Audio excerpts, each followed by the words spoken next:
Lesson 10, Ishvara Pranidana. Now, when you read the handouts, it seems like we are studying 10 subjects, 10 different concepts that each stand on their own. But in yoga, nothing stands on its own. And I've tried to draw your attention to that coherence, that logic, that systematic build-up that you see if you know how to look. When we finished the yamas, we could clearly see that the last yama, non-desire, basically is an accumulation of the previous 4. Desire leads to breaking the first 4 yamas that we have studied. With Ishvara Pranidana, which is generally translated as surrender, we have also another conclusion that you do not find in the handout. And that is that Ishvara Pranidana, surrender to the Most High, God, the universe, is helping us deal with the reality, the new reality that occurs as a result of our awakening consciousness.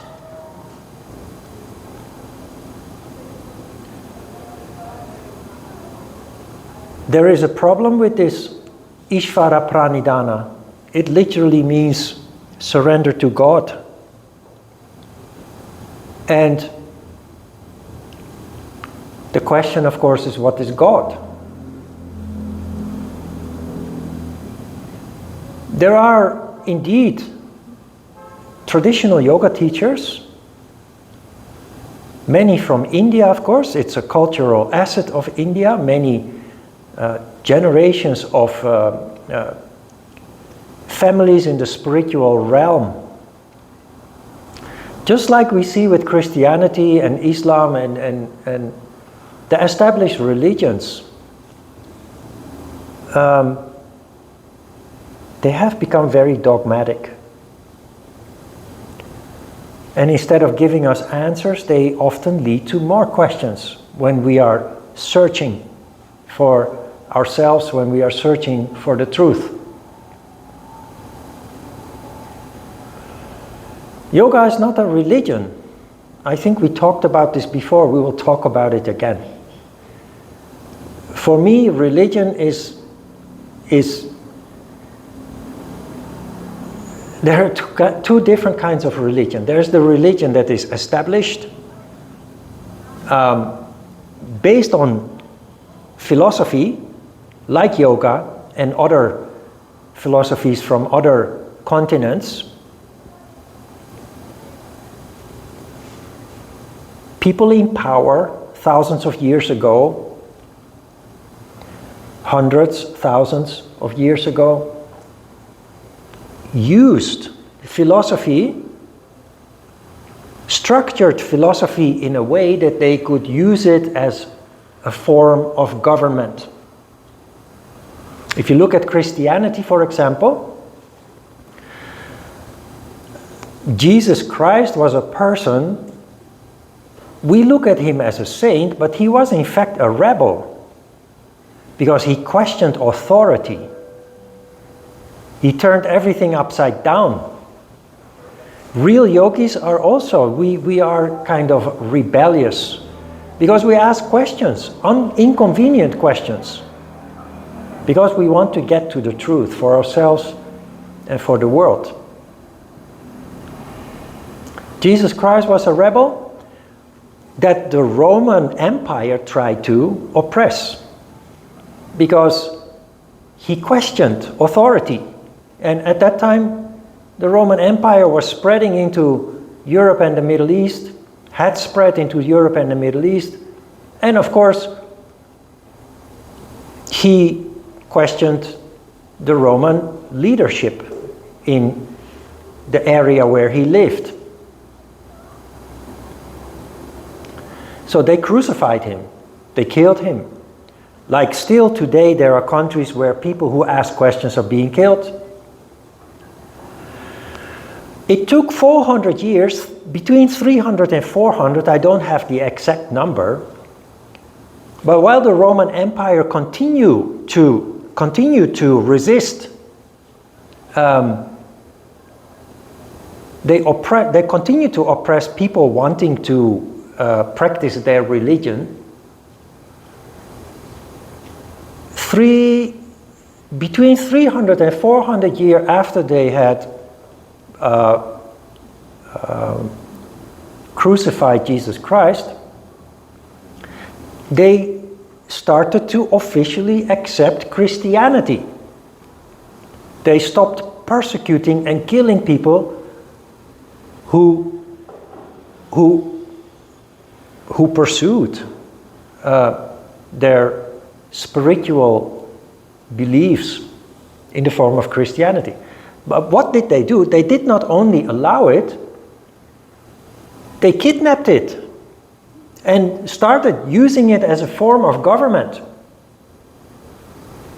And while spirituality is about vital energy, it's about consciousness, it's about light in the darkness, knowledge over ignorance, they did exactly the opposite with religion. They turned it into a tool of oppression, a tool to keep people in the dark rather than to become enlightened. We have the Dark Ages for a reason. It's the ages where religion was oppressing people, persecuting, killing people. The witch hunts of the past are part of that. Anybody who asked inconvenient questions would be killed in the name of God. So that is why I have an issue with the use of the word God. I always have to explain what I think it means and what ancient people thought it meant before it became dogmatic.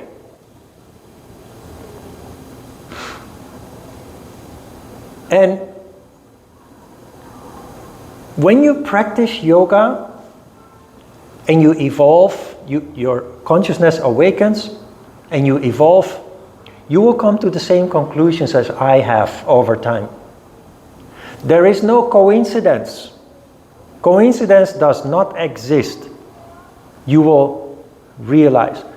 Because as a result of your increased, refined sensitivity, you start to see connections everywhere. You start to see patterns that you were not able to see or other people do not see.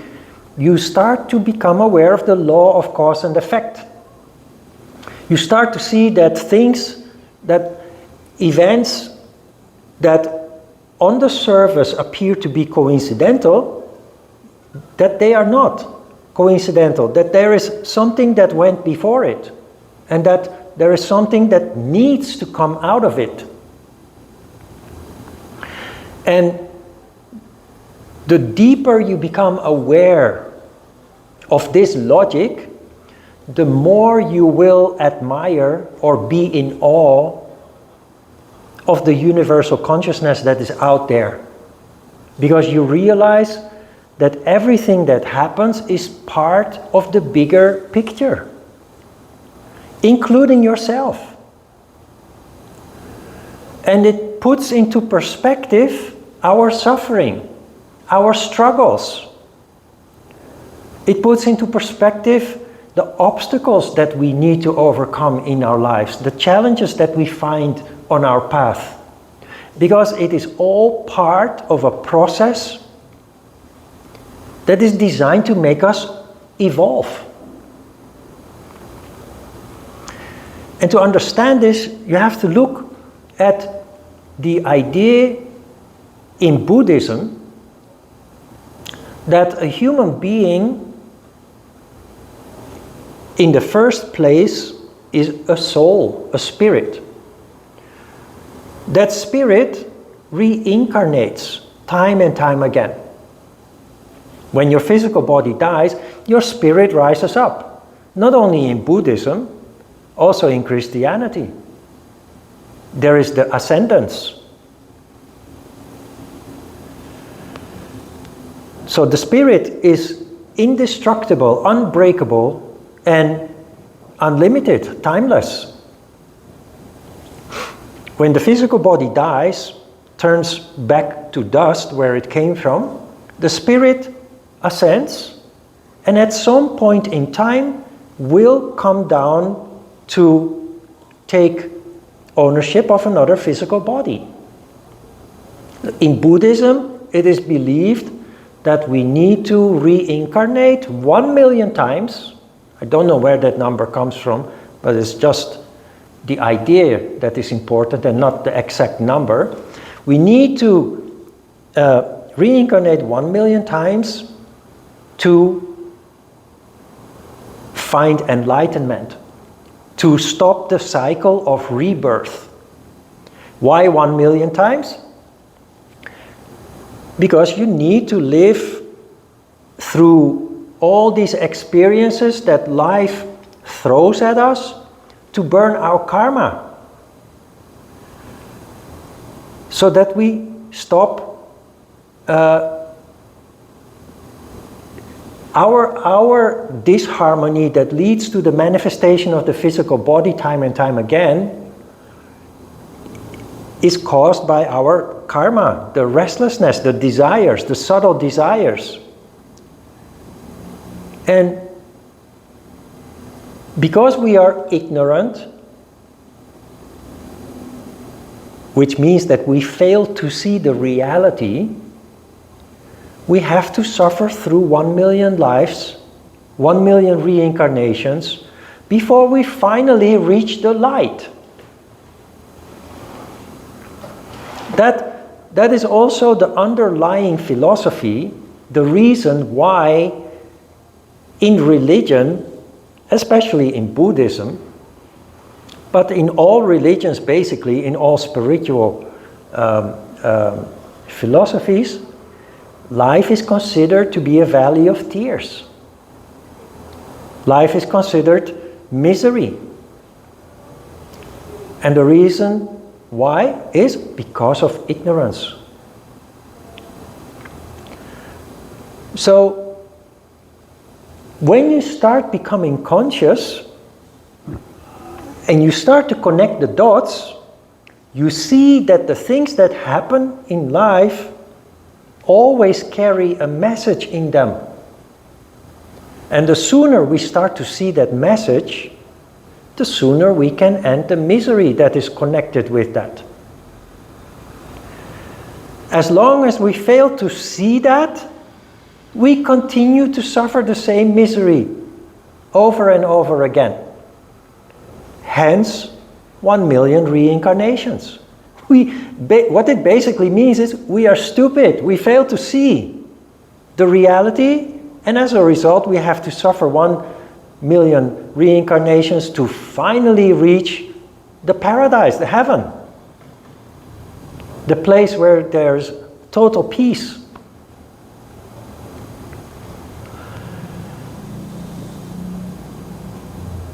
Real spirituality, real spiritual practice,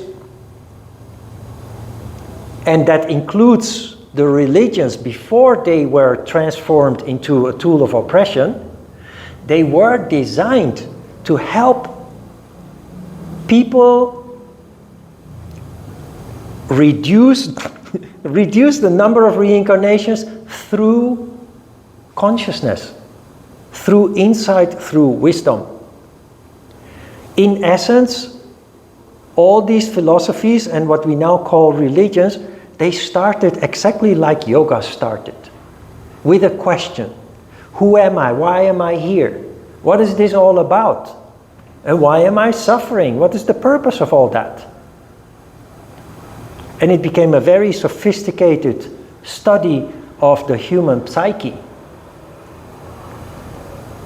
that also extended into the universe and into the micro world.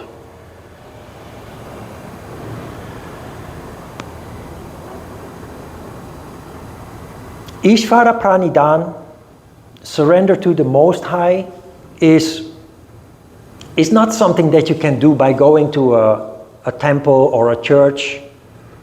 That is only a ritual. It is the practice that you do in class, but more importantly at home, that leads to the awakening. And it is the putting into practice the practical applications of the things that we study here that will lead to a total transformation of how you stand in this life.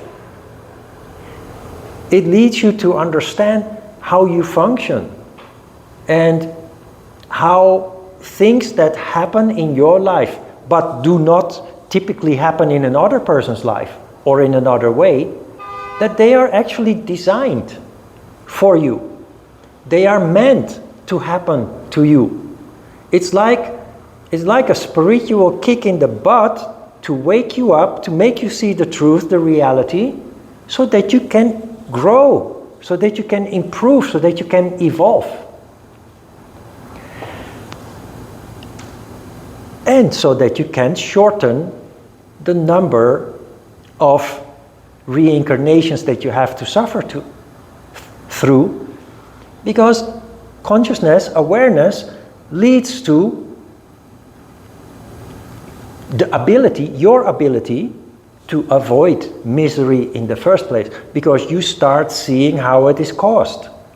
And the cause always lies within ourselves and is based on ignorance, the lack of consciousness. So the moment that we become conscious, which yoga strongly promotes, practice of yoga inevitably leads to awakening consciousness, you can reduce it as a result of that.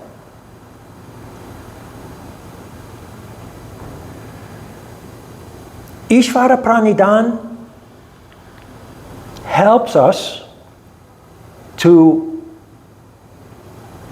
deal with questions like, why me? Why do I have to go through this misery? Why do I have conflict? Why do I have to go through this breakup? Why are people angry at me? Why do they hate me? Or why do they love me?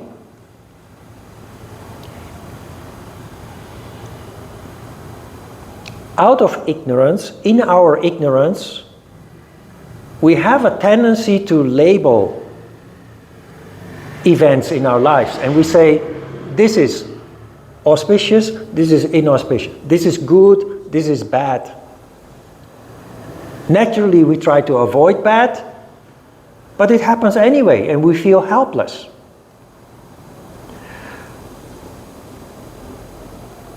So we suffer. We suffer from the things that we label bad. The wonderful thing, the magic that happens when you change your perception, when you start to see there is no coincidence, everything happens for a reason and a purpose, and instead of bad, it's actually designed to help me to grow, to develop, and to reduce my misery based on understanding what causes it. The magic here is that you turn lemons into delicious lemonade, as the English or the American expression goes. Life presents you with lemons. They're sour, bitter fruit. But you turn them into delicious lemonade as a result of this change of perception. Ishvara Pranidan means to accept things as they are. And that becomes easier when you understand that that is exactly what you need at that very moment that things are happening. Because you can see that there is a design in all of this. And that design is not there to harm you. The harm only occurs as long as we fail to see the purpose of all of that. It's not designed to harm you, it's designed to force you to grow.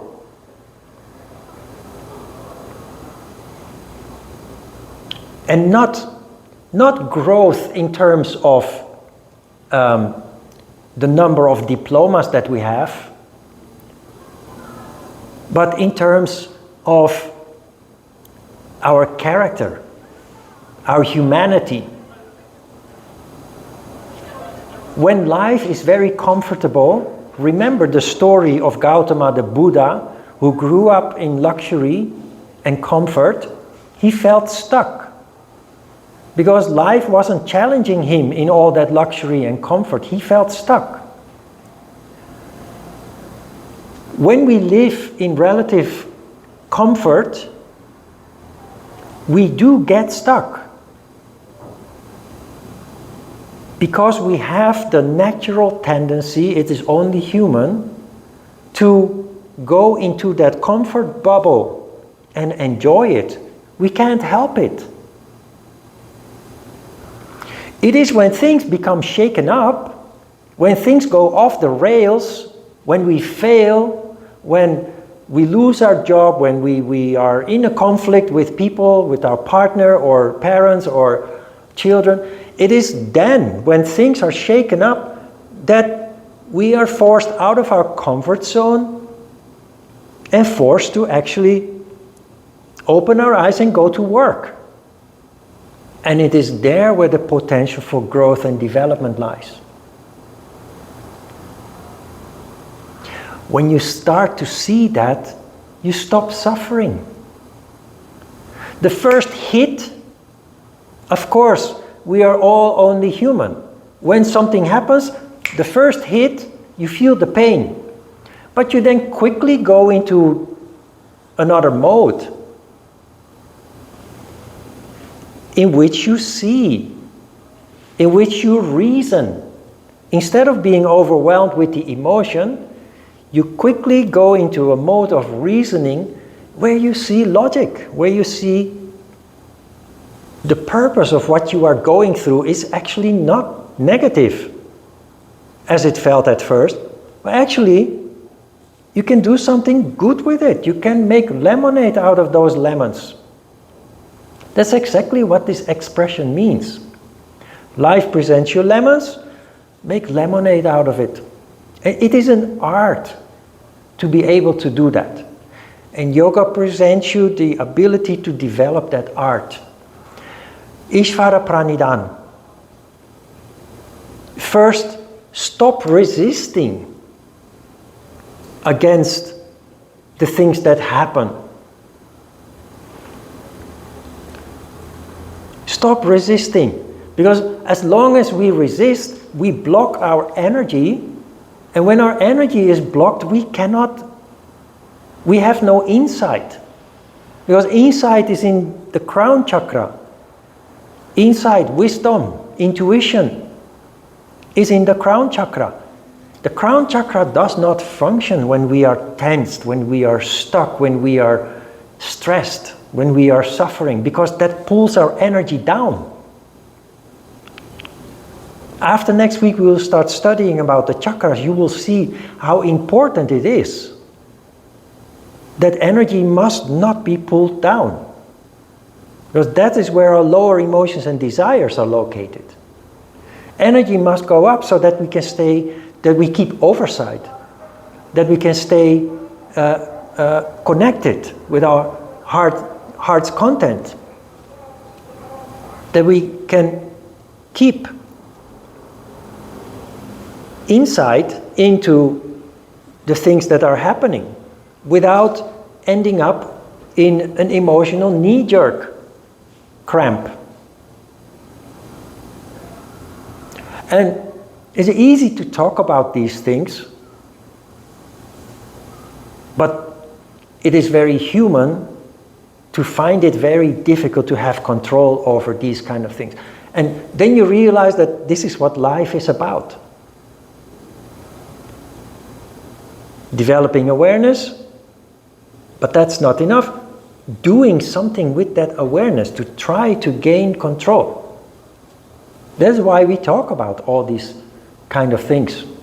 Desires, emotions, the tendency to use violence, lies and theft to obtain, to go through shortcuts to obtain what we want. Realizing that those shortcuts always lead to repercussions that perpetuate our suffering.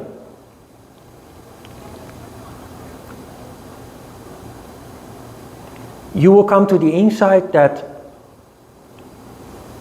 it is important for our own sake to start doing effort to avoid violating those principles.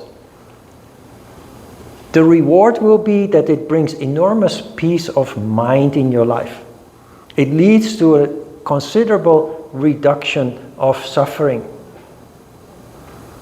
But it has to start with, first and foremost, accepting your faith.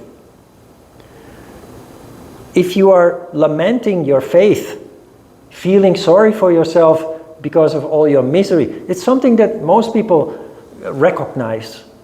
Because life is not just a bed of roses.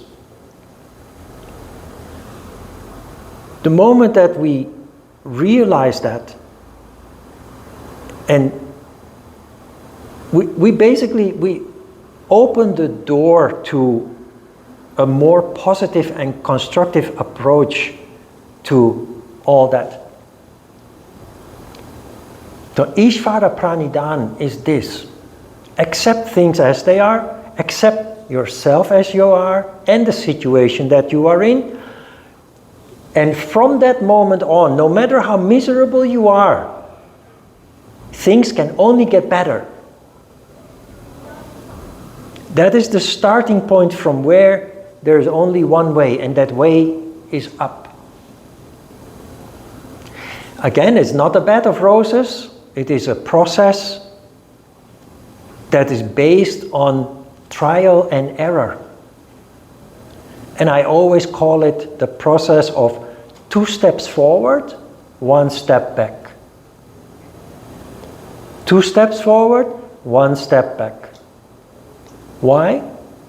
The 1 step back that we are used to considering a bad thing, a negative thing, is actually a very important thing. If things continue to go well, we fall asleep. We fall back into our old habits. The 1 step back, the failure,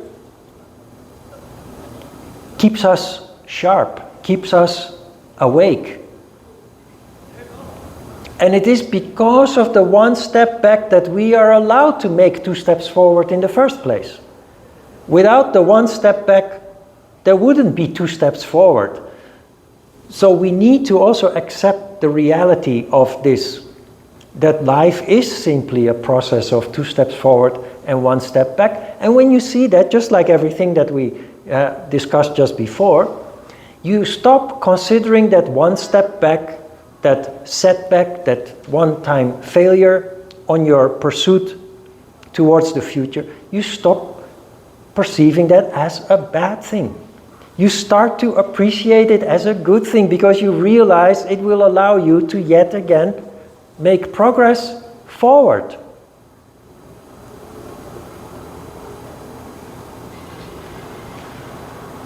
And about God, you know, in 1999, I think, 1999, 2000, I was asked by the wife of the Indian ambassador in Korea, I was asked to do a yoga class once a week for a period of 2 months in the Indian embassy residence in Itaewon. This is high up on the hill in Itaewon where the Samsung family lives also. A beautiful house, villa they have there. And I felt honored, of course, but I also felt puzzled. So one day I sat down with her name is Kamala, and I asked her, Kamala, surely there are Indian yogis that you can ask to do this. Why did you ask a Dutch guy? Because yoga is an Indian cultural heritage. There is a pride among Indian people, of course, like Taekwondo is a Korean cultural heritage. Her answer was very refreshing and related to this. She said, of course I considered asking an Indian yogi to do this class with us. But you know what? All those Indian yogis that I talked with, first of all, they talk too much, and they always talk about God. She said, we know how you teach, and we like that much more.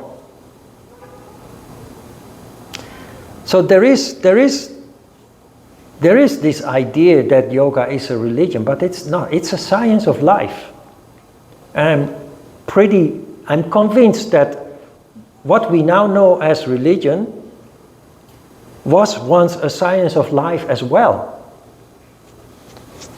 It started going wrong with governments hijacking the spiritual science, and instead of enlightening people, keeping people in the dark, cynically, ironically, but also another big thing that went wrong very big is taking the text literally.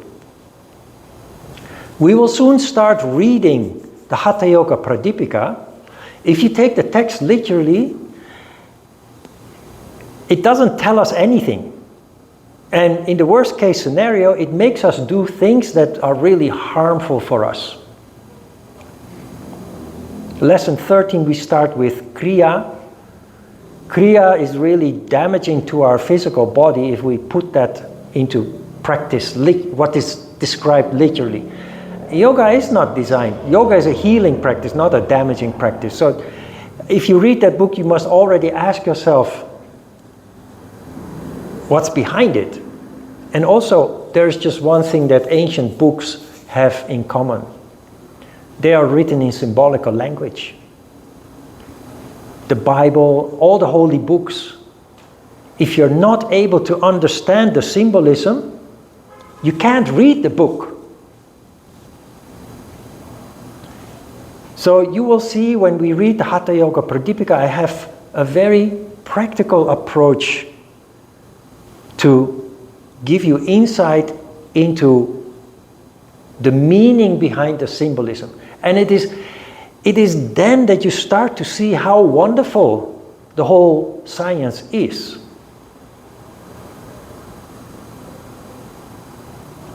So we will come back to that when in 2 weeks, we will start reading the Hatha Yoga Pradipika.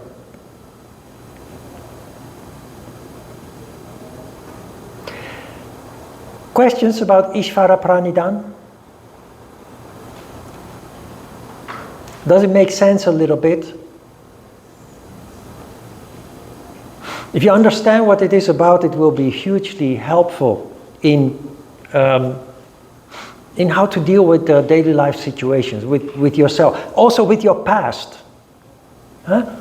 Things have happened in the past. Good things, fine. You have nice memories. But there are also bad things. Things that other people did, but also things that we did, that we regret. And there are no people who do not have one trauma or another from things that happened in the past. Now you can continue to suffer from that all your life, and it holds you back, it paralyzes you from being who you could be. Or you can try to overcome the pain and find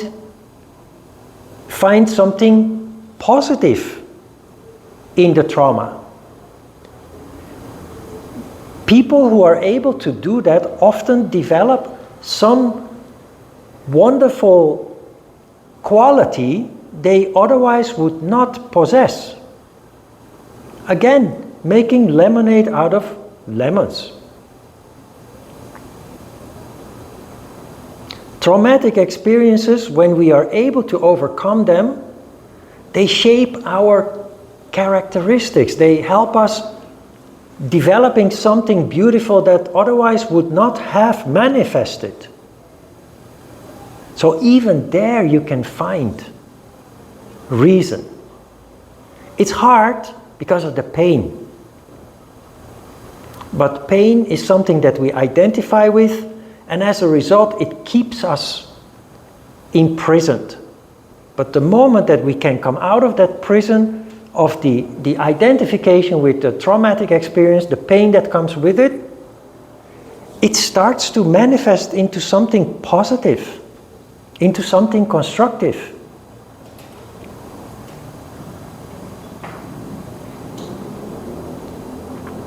Questions?